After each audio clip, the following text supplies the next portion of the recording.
Olá, amigos. Meu nome é Luiz Rogério, sou advogado, especialista em direito imobiliário, pós-graduado em direito imobiliário e notarial e registral. Nós estamos gravando algumas pílulas sobre a lei do inquilinato e hoje vamos falar sobre o artigo 8º. E esse artigo 8º para você, corretor de imóveis, que vende, aluga imóveis, para você, advogado, que se inicia na carreira, tem um fulcro especial, pois ele trata já de questões relevantes a terceiros referentes ao contrato de locação, e principalmente porque preconiza o Instituto do Cartório de Registro de Imóveis na locação imobiliária, algo muito pouco comum e usado no direito, na prática locatícia imobiliária no Brasil. E o que ele diz? Eu vou ler o artigo 8º, então, já é um pouco mais profundo do que os anteriores lidos aqui por nós, mas vamos lá.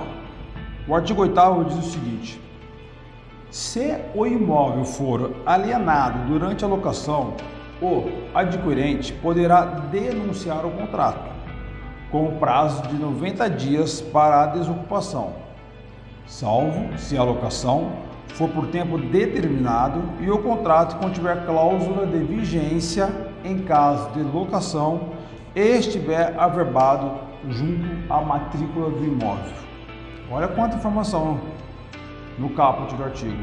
Segue ainda mais dois parágrafos. O parágrafo primeiro: idêntico direito terá o promissário comprador e promissário cessionário em caráter irrevogável. Então, ou seja, essa promessa tem que ter caráter irrevogável, com emissão na posse do imóvel e título registrado junto à matrícula do mesmo.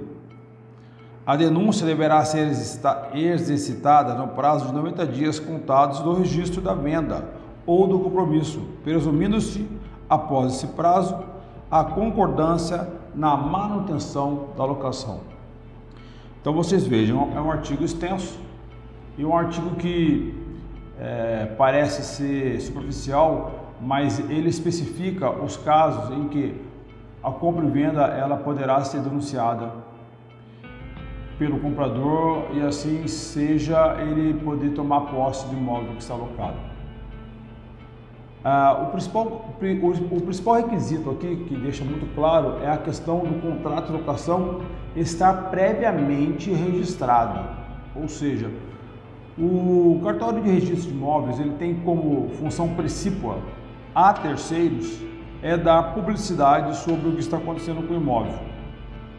E para que o adquirente não alegue boa fé, dizendo que não sabia que o imóvel estava alugado, que compra para investimento. Então, para que ele tenha o poder de exercitar esse direito previsto no artigo 8º, o contrato de compra e venda deve estar previamente registrado no RI. Aí fará jus a esse artigo 8º. Então vamos detalhar. Artigo 8º. Se o imóvel for alienado durante a locação, ou seja, se o imóvel for vendido durante a locação, vamos tratar em termos gerais, o comprador pode retomar o imóvel, denunciar o contrato, com um prazo de 90 dias para desocupar. Você tem que dar o prazo de 90 dias para o inquilino. Ele foi pego de surpresa, então ele tem que se preparar para sair, para procurar outro imóvel, né?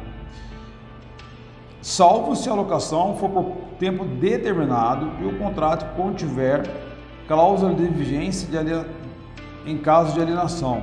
Bom, então existe aqui uma exceção. Se o contrato tiver por prazo determinado, mas o contrato contiver cláusula de vigência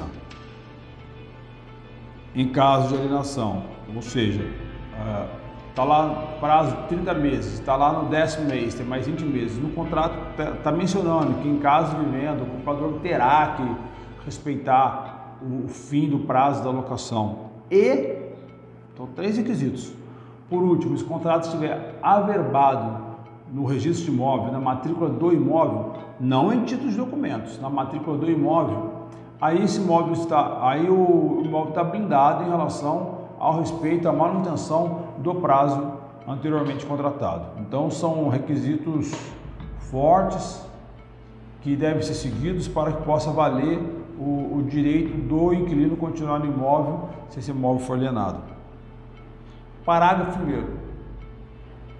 Idêntico direito terá o promissário comprador e promissário cessionário, em caráter irrevogável, com emissão na posse do imóvel e título registrado junto à matrícula do mesmo. Quando se trata de promessa de compra e venda, seja por cessão, ou seja porque ele é um promissário comprador, ou seja, deve ter eventos futuros para que se concretize a venda, esse comprador ou esse cessionário comprador, esse promitente comprador, ele terá direito ao previsto no caput desse artigo em condições análogas. A primeira dela é que a promessa seja feita em caráter irrevogável. Não tem como voltar atrás, ela tem que ser irrevogável. A segunda dela deverá ter uma cláusula de emissão na posse.